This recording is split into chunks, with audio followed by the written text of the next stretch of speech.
घरको जेठो सन्तान, त्यसै पनि आफ्ना भाइ बहिनीभन्दा बढी जिम्मेवार र बाआमाका लागि सहयोगी हुनुपर्छ। यो हाम्रो समाजको नियम नै हो। यो नियमको परिधिभन्दा बाहिर धेरै पनि गएका छन्। यो नियमलाई अस्वीकार गर्ने पनि धेरै छन्। तर जसले यो नियमलाई अस्वीकार गर्छ त्यसलाई यो समाजले स्वीकार गर्दैन। त्यसैले पनि यो नियमलाई धेरै जसोले मानेकै हुन्छन्।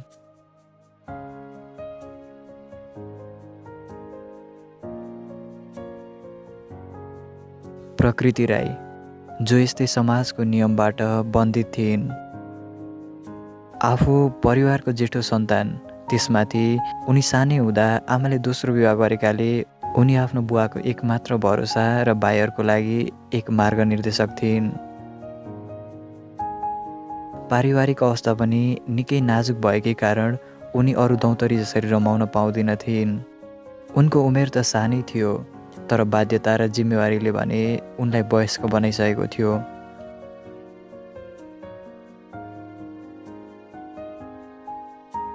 पहाडको जीवन, त्यसमाथि एक दुर्गम गाउँ।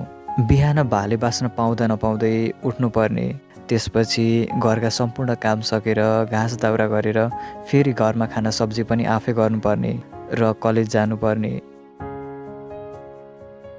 कलेजबाट फर्केपछि भए खाजा खाने, नभए फेरि घाँस दाउरातिरै लाग्नुपर्ने। साँझको रिमरिममा भान्सा चिरेर आफू अनि 12 भाइको भोक मेटाउनु पर्ने। यो प्रकृतिको दैनिकी थियो। बा पनि बुढेसकाल र रोगहरूले घेरिएका थिए। छोरीले बालाई भन्दा पनि बाले छोरीलाई सघाउनु पर्ने स्थिति थियो। भाइहरू सानै थिए, घरको दुःख बुझ्न सक्ने उमेर भएकै थिएन। त्यसमाथि प्रकृति आफ्ना भाइहरूलाई आफूले जस्तै सानै उमेरमा जिम्मेवारीको भार बोकाउन चाहदिन थिइन्। ती सारा जिम्मेवारीका बीच पनि उनले आफ्नो पढाइलाई भने छाडेकी थिइनन्।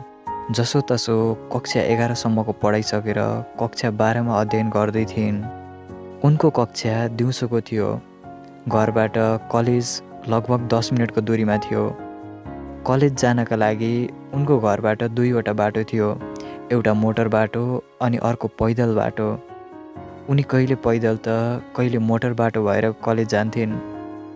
कलेज बिदा हुने बित्तिकै घर फर्किन्थिन्। अन्य साथीहरू जस्तो कतै बोलिन्न थिइन्। यसैले गर्दा पनि कलेजमा असल र मेहनती छवि थियो उनको। सायद दुःख र जिम्मेवारीले घेरिएर सङ्घर्ष गर्न जानेकाहरू प्राय यस्तै हुन्छन्।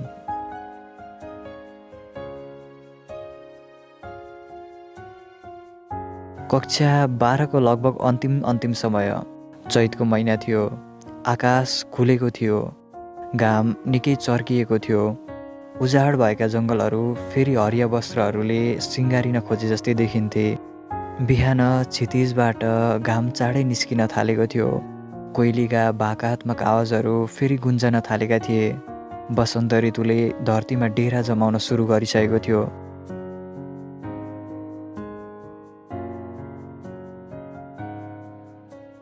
यही चैत महिनाको मध्य, चैत 14 गतेको दिन, प्रकृति सदाझै चाँडै उठिन्।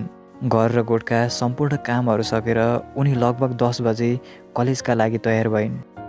कलेज जान लाग्दा बुवाले ब्रान्ड सकिएको र कलेजबाट फर्कदा लिएर आउन भनेपछि उनी साथमा किताब र बोरा बोकेर कलेजतर्फ लागिन्।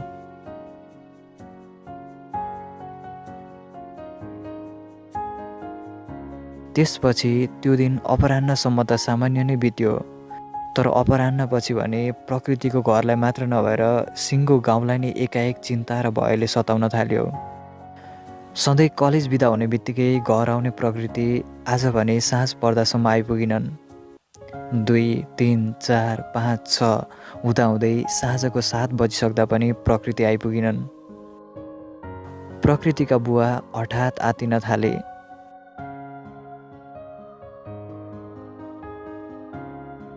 गाउँभर हल्ला हुन थाल्यो, प्रकृति कलेजबाट अहिलेसम्म फर्किएकी छैनन् भनेर।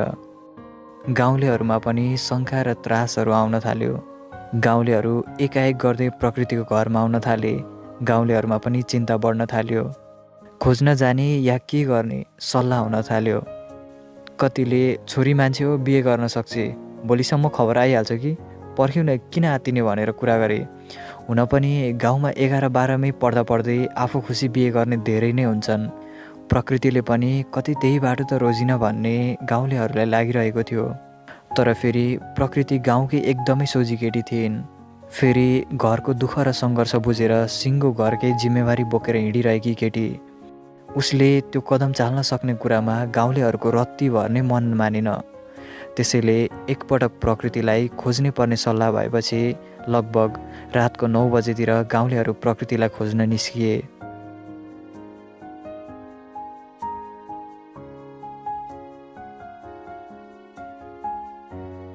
कसैले कता गर्दै गाउँलेहरू प्रकृतिलाई खोजि नै रहे। लगभग रातको 12 बजीसम्म खोज्दा पनि कुनै अत्तो पत्तो लागेन। गाउँलेहरू अझ चिन्ताको घेराभित्र फस्न थाले। अब के गर्ने, कसो गर्ने, प्रकृतिलाई खोज्न कहाँ जाने, कसैले केही बोल्नै सकेनन्। त्यत्तिकैमा कसैले कलेजका एक सरलाई फोन गरे। सरबाट आज प्रकृति कलेज नै आएको छैन भन्ने जवाफ आयो।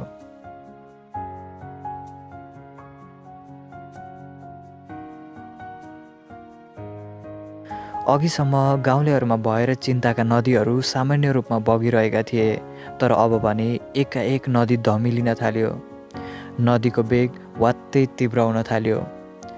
प्रकृतिका साथीहरूसँग पनि बुझ्न खोजियो, तर कसैबाट प्रकृतिको खबर आउन सकेन।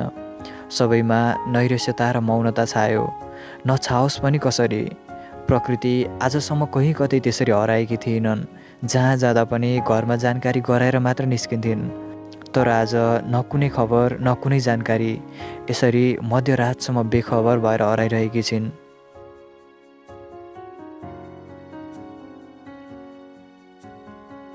त्यसपछि गाउँलेहरूबीच भोलि बिहानैदेखि खोज्ने सल्लाह भयो र सबै गाउँलेहरू घर फर्किए। भोलिपल्ट बिहानै सबै गाउँलेहरू घरबाट निस्किए। घरका कामकाजलाई विश्राम दिँदै प्रकृतिलाई खोज्न हिँडे। गाउँलेहरूमा डर थियो, भय थियो, अनेक शङ्का उपशङ्का थियो। प्रकृति जो सिङ्गो गाउँको नै प्रिय थिइन्। गाउँलेहरू आफ्नै सन्तान छ र उसलाई माया गर्थे। नगरुन् पनि कसरी, उनी त गाउँकै नमुना थिइन्। न कसैलाई बिजाएकी थिइन्, न त कसैसँग नराम्रो बोलेकी नै थिइन्, न कसैलाई केही हानि नै पुर्याएकी थिइन्। रातिको जस्तै कोही कता गर्दै गाउँलेहरू प्रकृतिको खोजीमा व्यस्त भए। प्रहरीलाई पनि खबर गरिसकेका थिए। दिउँसोको 11 बजेसम्म पनि कुनै पत्तो लागेको थिएन। लगभग 11 बजे नै प्रहरीहरू पनि आइपुगे र प्रहरीको सहायतामा गाउँलेहरू पुनः प्रकृतिलाई खोज्न थाले।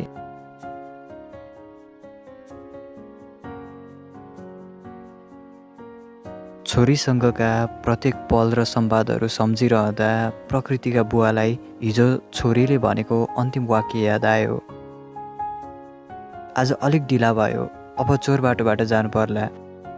कलेज हिँड्न लाग्दा प्रकृतिले बोलेको यो अन्तिम वाक्यांश बुवाको दिमागमा अकस्मात याद आएपछि गाउँले र प्रहरीहरू चोर बाटोतिर खोज्न थाले।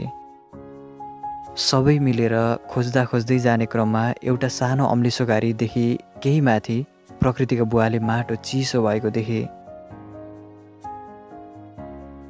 चैतको खडेरीमा सबै सुकेको बेला चिसो माटो अनि त्यसमाथि राखिएको अम्लिसोको झिक्राले गर्दा सबैले केही न केही हुन सक्ने आशंका गरेर प्रहरीले माटो खन्न थाले। सबै गाउँलेहरूको ढुकढुकीले सीमा नाग्न आँटेको थियो। सबै एक दृष्टि लगाएर हेरिरहेका थिए। केहीका आँखा त रसाउन पनि थालेका थिए। कतै यहाँ प्रकृतिको हत्या गरेर पुरिएको त छैन? यो चिसो माटोभित्र प्रकृतिको शरीर त छैन? तर यो कसले गर्न सक्ला र? सबैको मनभित्र उब्जिएको जिज्ञासा थियो यो।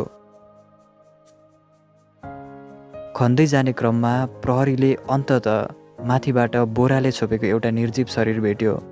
अनुहार पुरै किचिएको, शरीर चिन्नै गाह्रो हुने गरी, टाउकोको पछाडिको भागमा पनि ठुलो चोट लागेको, हात र खुट्टाका औँलाहरू सबै चुटिएका, कम्मरमाथि कुनै कपडाहरू नभएको, शरीरको तल्लो भागका कपडा चाहिँ घुँडामा पुगेको, छातीका स्तनहरू पनि चुटिएका, शरीरभरि राता रगतका टाटाहरू बसेको एक अचेत, मूर्छित, विह्वल अवस्थामा रहेको शरीर। र त्यो शरीर अरू कसैको नभएर गाउँमा अघिल्लो दिनदेखि सम्पर्कविहीन रहेकी प्रकृतिको नै थियो। एकाएक रुवाबासी हुन थाल्यो। कोही डाक्को छोडेर रुन थाले। कोही प्रकृतिको नाम लिँदै रुन थाले, कोही भित्रभित्रै रुन थाले, कोही कसरी त कोही कसरी। रुवाई फरक थियो होला तर वेदना एउटै। कोहीले त प्रकृतिलाई अँगाल्न पनि खोजे तर प्रहरीले अँगाल्न दिएनन्। सबै गाउँलेहरू पीडाको ज्वालामा जलिरहेका थिए। आज एउटा मामुली नारीको मात्र हत्या भएको थिएन, उसको रहर र सपनाहरूको पनि हत्या भएको थियो। आज एउटा महिला मात्र असुरक्षित थिएनन्, सिङ्गो नारी समाज असुरक्षित महसुस गरिरहेको थियो।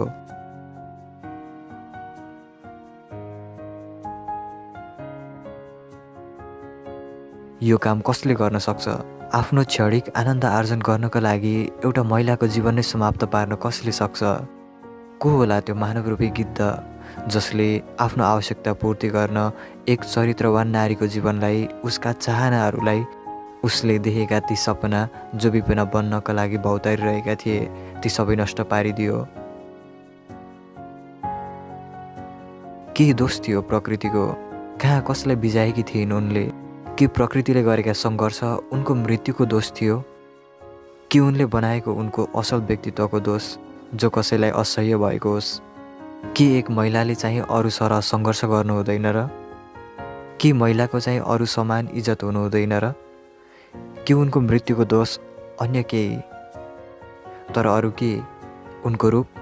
यदि उनको रूप हो भने के पुरुषहरूको धर्म त्यही हो कि कोही राम्री नारी देख्ने बित्तिकै उसको शरीरको भोग गरिहाल्नु परोस्, उसका अङ्गहरूलाई कुदृष्टि लगाइहाल्नु परोस्?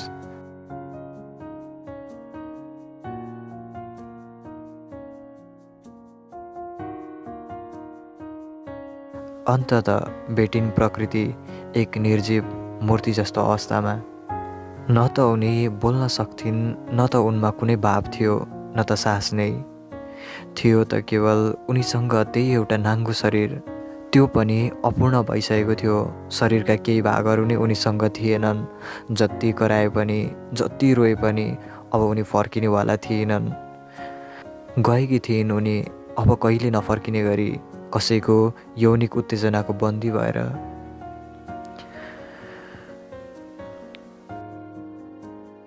खोजी प्रकृतिको थियो। प्रकृति त भेटिन्, तर प्रकृतिको सिङ्गो जिन्दगी नै निल्ने त्यो अजीब राक्षस भेटिएको थिएन। त्यसैले अब सबै मिलेर त्यो राक्षसको खोजी गर्न थाले। प्रहरीले अनुसन्धान सुरु गर्यो। अनुसन्धान गर्ने क्रममा सबै पीडाको ज्वालाले जलिरहेको बेला एक व्यक्ति त्यही गाउँहरूकै समूहमा चिन्ताको रापले पोलिरहेको जस्तो व्यवहार जनाउन थाल्यो। उसले देखाएको हावभाव, उसको आत्तिएको बोली, डराएको जस्तो देखिने मुहार, जसले उमाथि प्रहरी र अन्य धेरैले शङ्का गर्न थाले। शङ्का गर्नै पर्ने अर्को मुख्य कारण त के थियो भने प्रकृतिको शव उसकै बारीको आसपासमा भेटिएको थियो र उनका किताबहरू त्यही व्यक्तिको मलखाडीभित्र लुकाइएको थियो। त्यही शङ्काका आधारहरूले गर्दा प्रहरीले उसलाई अनुसन्धानका लागि भनेर लिएर गयो।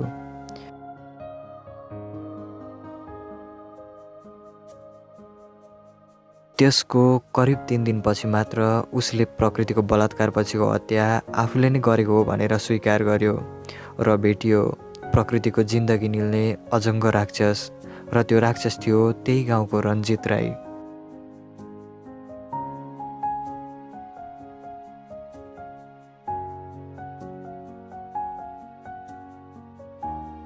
उसको बयान अनुसार प्रकृति कलेज जाँदा ऊ आफ्नो गोठमा काम गरिरहेको थियो। प्रकृतिलाई देखेपछि उसले बाटो छेकेर अशोभनीय हरकत देखाउन थाल्यो। म तँलाई माया गर्छु, आज कलेज नजा, मसँग गफ गर्दै बसौँ भन्दै यौन प्रस्तावहरू पनि राख्न थाल्यो। त्यो सब प्रकृतिलाई सह्य भएन र कलेज जान ढिला भयो। म जान्छु भनेर हिँड्न लाग्दा उसले प्रकृतिलाई समाएर उसका विभिन्न अङ्गहरूमा हात लगाउन थाल्यो।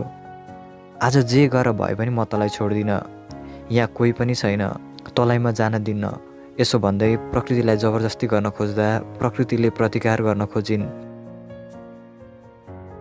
प्रकृति सानै भए पनि मानसिक रूपमा साहसी र शारीरिक रूपमा पनि बलियो नै थिइन्।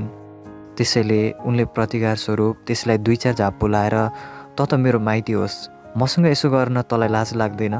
पख, तैँले आज जे गरिस् यो सबलाई भनिदिन्छु। भन्दै आफ्नो बाटो लागिन्। तर कहाँ छोड्थ्यो र त्यो गिद्धले, जसले प्रकृतिको रूप र शरीरलाई सिनो सम्झिरहेको थियो। झन् अब त प्रकृतिले गाउँमा भनिदिन्छु पनि भनेकी थिइन्। त्यही डरले पनि फेरि प्रकृतिलाई उसले आक्रमण गर्यो। उसलाई भुइँमा लडाएर उसका कपडाहरू च्यातिदिएर उसलाई बलात्कार गर्न थाल्यो। प्रकृति एकदमै अत्तालिन्। उसले त्यति गर्दा गर्दै पनि बलजफ्ती गरेर उसलाई प्रतिकार गर्न सम्भव भइन्। उनी भाग्दै गर्दा त्यसले पछाडिबाट उनको टाउकोमा ढुङ्गाले प्रहार गर्यो र ढुङ्गाले लागेका कारण प्रकृति बेहोसै भएर लड्न पुगिन्। फेरि रञ्जितले उसलाई पुनः बलात्कार गर्न सुरु गर्यो। त्यत्रो हुँदासम्म पनि प्रकृति अझै हार मानेकी थिएनन्। हार मान्नु पनि कसरी, जब एक मानवरूपी राक्षसले आफू र आफ्नो जीवनलाई नै निल्न आँटेको छ।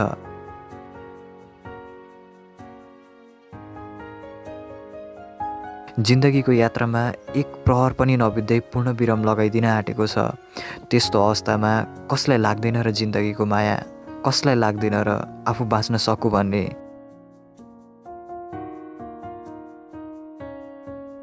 त्यसैले पनि आफूलाई राक्षसको आहार हुनबाट बचाउन कोही भगवानको रूप लिएर आइहाल्छ कि भनेर उनी रोइन्, कराइन्, चिच्याइन्। जबसम्म आफूमा तागत थियो तबसम्म हजार पटक गुहारिन्, तर त्यहाँ कोही देवताको रूप लिएर आउन सकेनन्। प्रकृतिलाई बलात्कार गरे पश्चात पनि उठेर हिँड्न खोज्दै गर्दा उनको निधारमा ढुङ्गाले हान्यो र पुनः लडायो प्रकृतिलाई।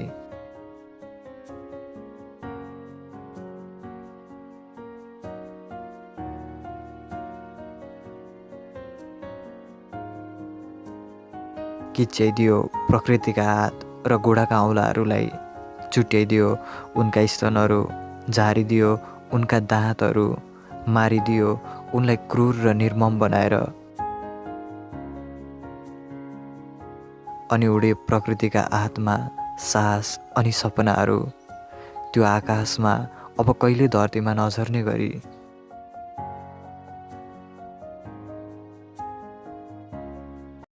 मान्छे बाँच्छ नि किन? उसले देखेका सपनाहरू पुरा गर्न। तर ती सपनाहरू नै मरेपछि आफू बाँच्नुको के औचित्य? आफू मर्नु र सपनाहरू मर्नुमा फरक नै के छ र? होला सपना मर्दा आफ्नो सास बाँचिरहन्छ, तर त्यो एकमुठी फुको सासले फेरि सपनालाई जीवित बनाउन त सक्दैन नि। त्यसैले सपनाहरू जीवित नहुनु भनेको आफू मर्नु सरह न हो। तर प्रकृति त आफ्ना सपनालाई जीवितै राखेर सङ्घर्ष गर्दै थिइन्। तर कोही मानवरूपी राक्षसले क्षणभरमै खोस्यो प्रकृतिका सपना, उडाइदियो अब कहिले नजर्ने गरी, बगाइदियो अब कहिले नफर्किने गरी, रित्याइदियो अब कहिले नभरिने गरी।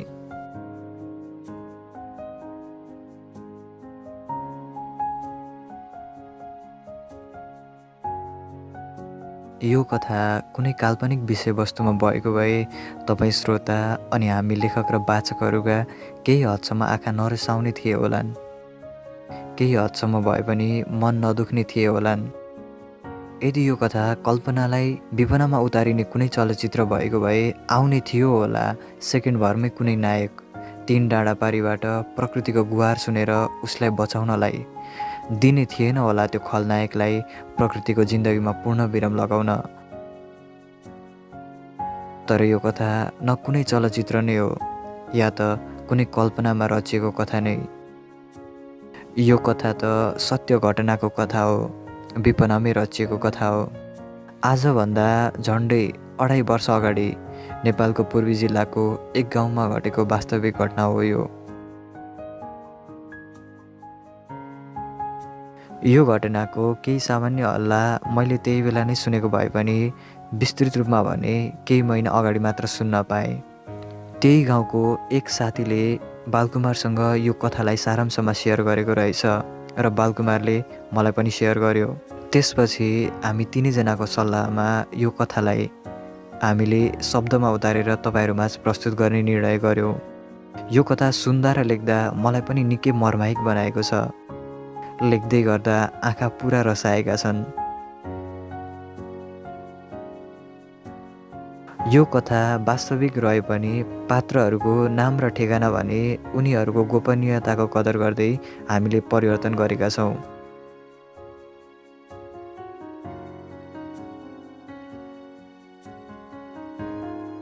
वास्तवमा हाम्रो देशमा अहिले यस्ता घटनाहरू धेरै घट्ने गरेका छन्। कुनै घटनाहरू निकै चर्चामा पनि आउने गरेका छन्। तर घटनाले लिने रूप जस्तोसुकै भए पनि त्यसबाट हुने क्षतिको ठुलो अर्थ रहन्छ। झन् यो त एक नारीको चरित्र मात्र नभएर सिङ्गो जीवनको नै हत्या भएको घटना हो।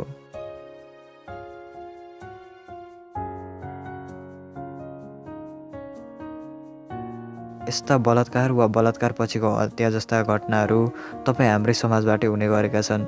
कति बाहिर आएका छन्, कति भित्रभित्रै दबिएर बसेका छन्। कति बाहिर आएर त्यसका दोषीहरू दण्डित पनि भएका छन्। कतिले भने बाहिर आएर पनि अझै न्याय पाउन सकेका छैनन्। देशमा पटक पटक व्यवस्थाहरू परिवर्तन भए। महिला र महिला अधिकारका लागि हजारौँ महिलाहरू राज्यसँग लडे। संविधान र नियम कानुनका धाराहरूमा त उनीहरूको लडाइँले सार्थकता पायो, तर यथार्थमा अझै पाउन सकेको छैन। संविधानले 33% अधिकार छुट्याए पनि धेरै महिलाहरू अझै पुरुष प्रधान समाजभित्र कैयौँ पीडा दबाएर बस्न बाध्य छन्। राज्यले अधिकार दियो, तर त्यो अधिकार प्राप्त गर्ने मार्ग अझै दिन सकेको छैन। त्यसैले राज्यले चाँडै नै महिला अधिकारलाई प्रभावकारी कार्यान्वयन गरेर उनीहरूलाई सुरक्षाको अनुभूति गराउन सकोस्। र अन्त्यमा समाजमा रहेका केही चरित्रहीन पुरुषहरूका कारण सिङ्गो चरित्रवान पुरुषहरूको अस्तित्वमाथि नै चोट पुगिरहेको छ। त्यसैले हामी सबै पुरुषहरू चरित्रवान हुनुपर्छ। मानव भएर पशु होइन, मानव जस्तै हुन सिक्नुपर्छ। आफ्नो सँगसँगै विपरीत लिङ्ग र लिङ्गीहरूको पनि अधिकारको कदर गर्न सक्नुपर्छ।